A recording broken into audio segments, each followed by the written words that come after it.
الفرق بين الاسكاربارييلو ده واي طريقة فراخ تانية هي الاطعم الكتير الممزوجة ببعضها فيها ولايقة على بعضها جدا، وغير ان طعمها رهيب فهي برضو سهلة قوي، وهوريكم ازاي تتعمل كلها من اول خطوة لاخر خطوة في طاسة واحدة. عشان اعملها الاول تبلت نص فرخة متقطعة 4 قطع بملح وفلفل اسود بس. عادة ببدأ بمعلقة صغيرة ملح وفلفل لكل كيلو فراخ بالعظم زي دي. بعد كده سخنت زيت زيتون في طاسة تيفال على نار بين المتوسطة والعالية، ولما الزيت سخن حطيت فيه الفراخ بس مقلوبة كده عشان الجلد يبقى هو اللي لامس الطاسة ويتحمر كويس. لما اتحمر بالشكل ده قلبت الفراخ وسبتها دقيقتين بس على الوش التاني، بعدين شلتها من على النار. ومش لازم تستوي لحد جوه دلوقتي، مكانها حطيت السجق. الاحسن تستخدموا سجق ايطالي او ايطاليان سوسج عشان تاخدوا الطعم الاصلي، بس لو ما لقيتوهوش ممكن تستخدموا هوت دوج او حتى سجق مصري، بس طبعا الطعم هيختلف. حمرته دقيقه واحده، بعدين شلته من على النار وقطعته سلايسز كده. وفي الطاسه بقى مكانهم حطيت بصله متوسطه متقطعه جوليان ومعاها نص فلفله حمراء بنفس الطريقه. قلبتهم لحد ما دبلوا، بدأ البصل يتحمر، وهنا حطيت 6 فصوص توم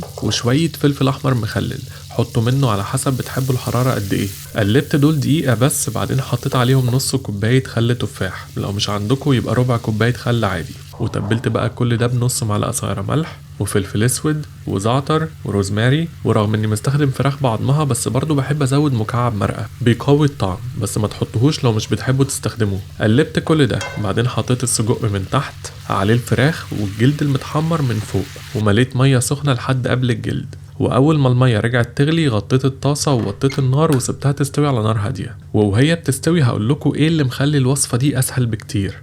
لو بتتفرجوا عليا من فترة أكيد لاحظتوا إني بستخدم حاجات تيفال كتير، بعتمد عليها جدا خصوصا في أي حاجة محتاجة طاسة نون ستيك.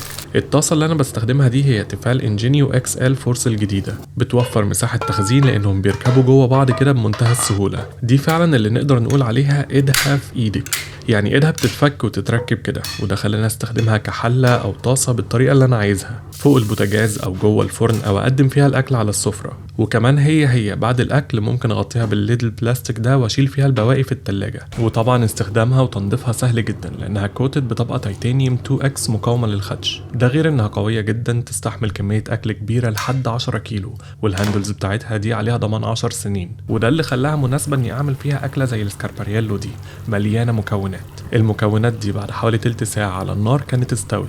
دقت الصوص أو الشوربة اللي فيها دي عشان أظبط الملح، لقيته مظبوط بس قوام الصوص نفسه خفيف، فتقلته بس بمعلقة صغيرة نشا متدوبة في مية. قلبتها فيهم ورحت لآخر خطوة، وهي إني دخلتها فرن مشغل فيه الشواية من فوق عشان تتحمر أكتر، بس طبعا شلت الإيد دي قبل ما أسيبها جوه. وبعد شوية طلعتها من الفرن لما الجلد اتحمر أكتر والصوص تقل شوية كده، وطعمها كان تحفة، سبايسي شوية وفي سنة مزازة لطيفة وميكس أطعمة كتير لايق على بعضه. بتتاكل مع بطاطس أو عيش إيطالي أو باجيت عشان الصوص التحفة ده ما يضيعش، بس انتوا قولولي هتحبوها جنب إيه. وطبعا لو لسه بتتفرجوا شكرا جدا عشان بتتفرجوا للآخر.